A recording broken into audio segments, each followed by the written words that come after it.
So here we are at our second part, I would call it, of solving equations, of multi-step equations. Now we're going to be introduced to different types of solutions than we are used to. So before we can get into that, let's go review. We solve equations. Why? So that we can figure out that unknown value and determine what our variable value is. We solve equations by isolating the variable using inverse operations. Remember, inverse operations, addition and subtraction, multiplication and division. And now we have square and square root. Well, think about that. You might also have cube and cube root. Okay, so your inverse operation undoes the operation that's there. We've been used to solving and we get an exact solution. So throughout the past couple of years in math, as you've solved equations, you get exactly one answer, or you might get that positive, negative answer. However, what happens if this was the equation? Remember, we bring our variables to the same side as we did the other day in class. But what happens is our variables are gone. And then it says 4 equals 5. How is that possible? Well, now, as you solve any equation, you're going to have 3 possible outcomes. You could have your exact value or values because of the square root and cube root. Or you could have a no solution, meaning no matter what you plug in, it's not going to make a true statement.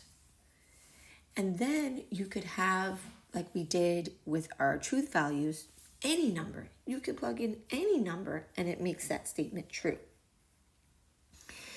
So let's go through and see what these look like. How will we know when it's one or the other? So our steps don't change. The steps we did from our last video, we're going to first distribute, okay? Now remember, right here, I see parentheses, and all there is a negative, but it's a -1.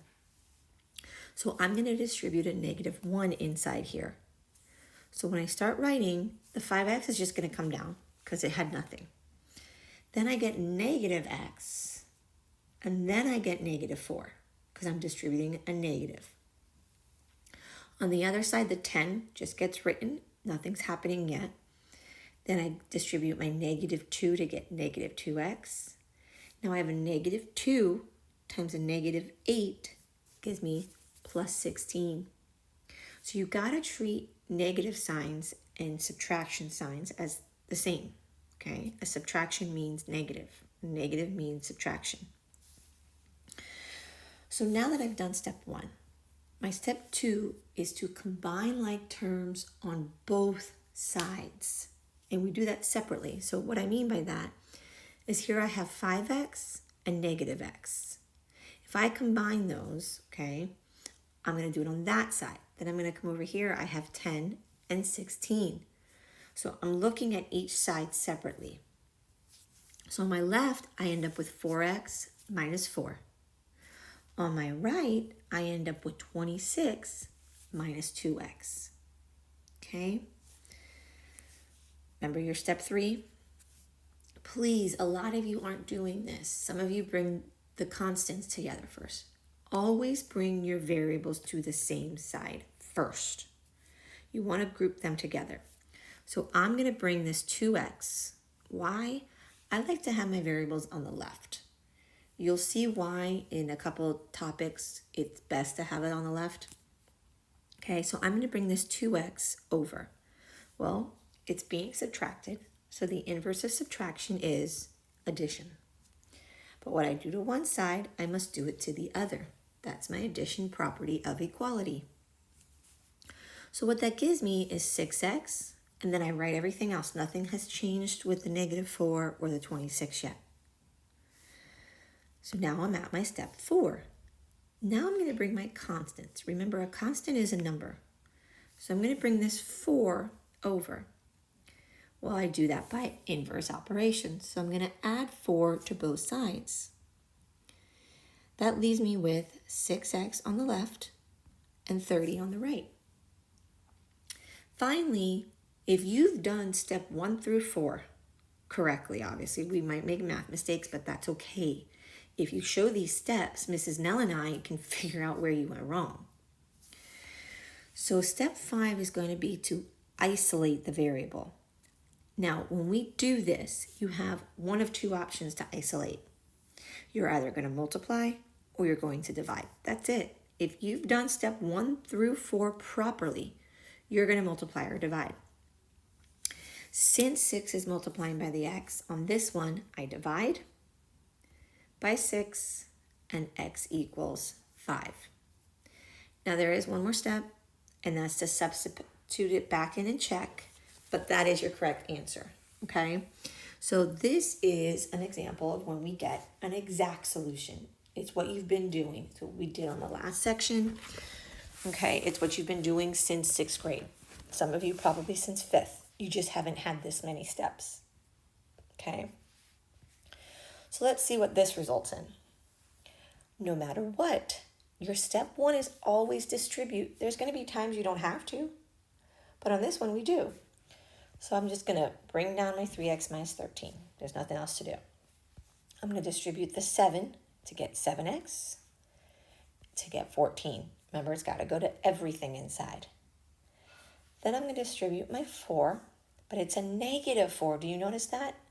Some of you are probably sitting there saying, but it's subtraction. Yes, it is subtraction, but remember what I said. Subtraction means negative. Then I distribute that negative 4 to that negative 7 to give me a positive 28. So now my step 2 is to combine like terms on each side. Well, my left side's done. There's nothing to combine. I have a variable term and I have a constant. But on my right, okay, I have 7x and negative 4x. That gives me 3x. Then I have two constants, so 14 and 28 to give me 42. Everyone with me so far? Okay. Remember what step 3 is. Please bring your variables to the same side. Remember, personally, I like to bring them to the left side. So I'm going to take this 3x here that's moving on the right-hand side, and I'm going to subtract it. But if I do it on the right, I must do it on the left. So now what happens is 3x minus 3x is 0x, meaning I have no x's. They are gone, so don't write them. They're gone, they cancel out. That's what we've been doing for years.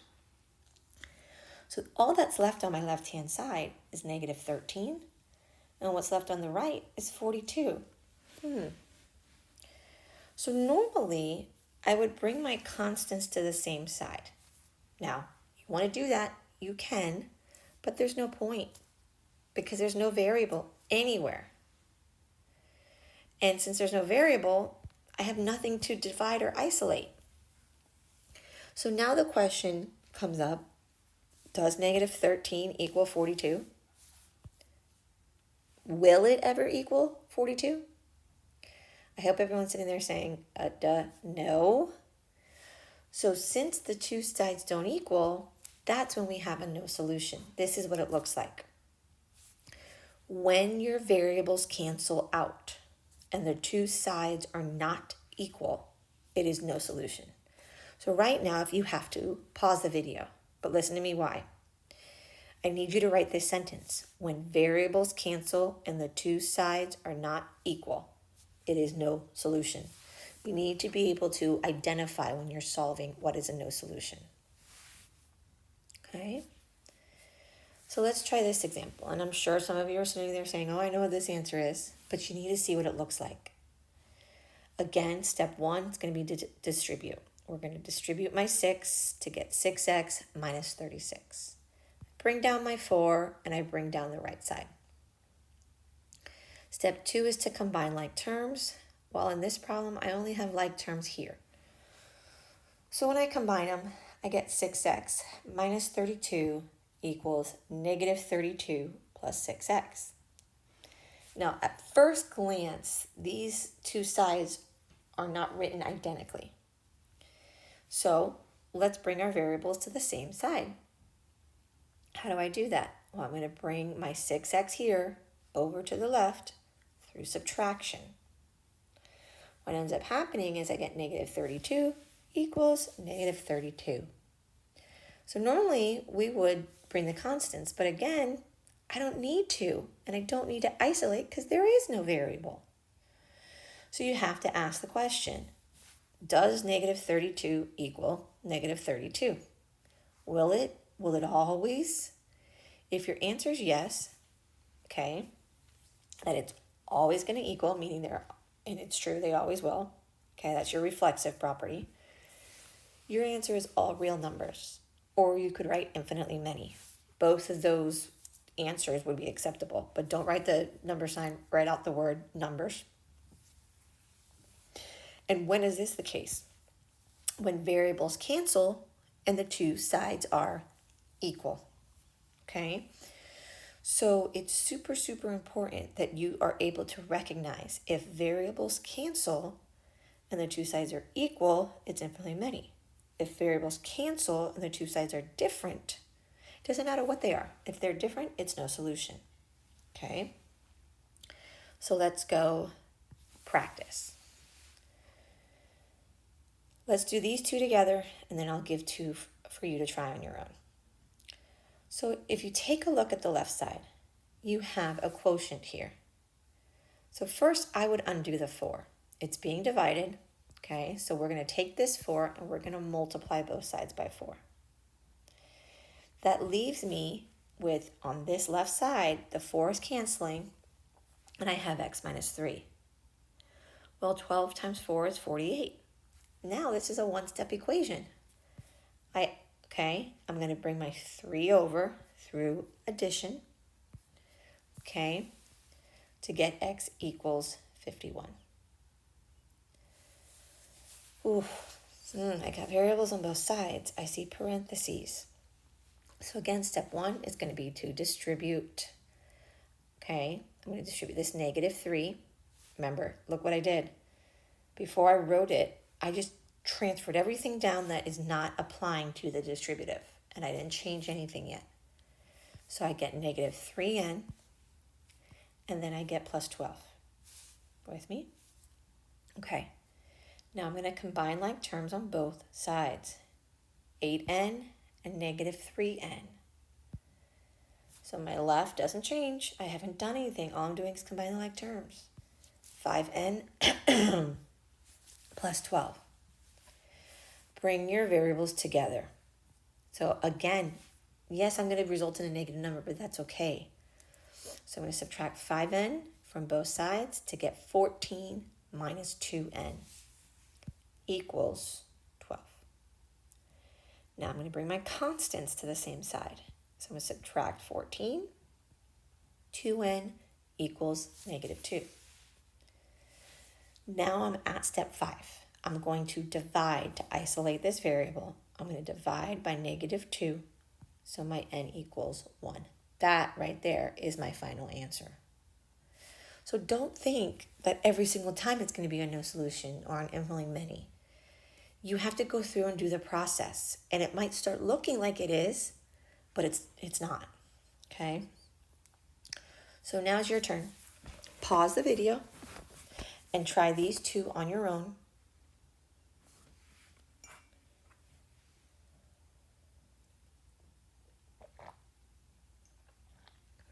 Okay. Did you plug it back in to check your answer? We're going to go through these and see how you did. So we're going to distribute. 2n minus 6 equals negative 2 plus 2n. I'm going to subtract my 2n and get negative 6 equals negative 2. You can't leave that as the answer. The answer you have to write, first of all, put a line through it, is no solution. That's the answer, like if you were typing this on a computer, that you would have to type, okay? All right, let's go look at my next one. And I'm curious to see how some of you did on this. If you got this one, click like, because this one is a challenge. First, I'm going to distribute, which I'm sure most of you did that, okay? So is your first step match mine. If it doesn't, I would recommend right next to yours, try and mirror this. I'm going to bring variables to the same side to get negative 34x minus 20 equals, obviously, negative 20. So now I bring my constants together by adding 20. Has anyone else gone wrong, or are we still on the same track? Here's what a lot of people say. A lot of people get to this point and go, oh, no solution. My variable did not cancel. I still have a variable there. I can take this and divide by negative 34. Yeah, I'm going to get 0, but that means my answer is 0. X equals 0. If I plugged 0 in, both sides would equal each other. So when you have something like this and the constants cancel, that doesn't mean it's no solution, okay? So like I said, if you got this right, click like. If not, it's okay. Reflect in your comments. That's something that you're going to want to focus on, or comment below, say you don't understand why it equals 0. So remember, these summaries are going to help you when it comes to reviewing for assessments, okay? So if you have a question, you can send remind, you can comment below. I check the comments every morning, sometimes at night too, it just depends, and then we will go over it.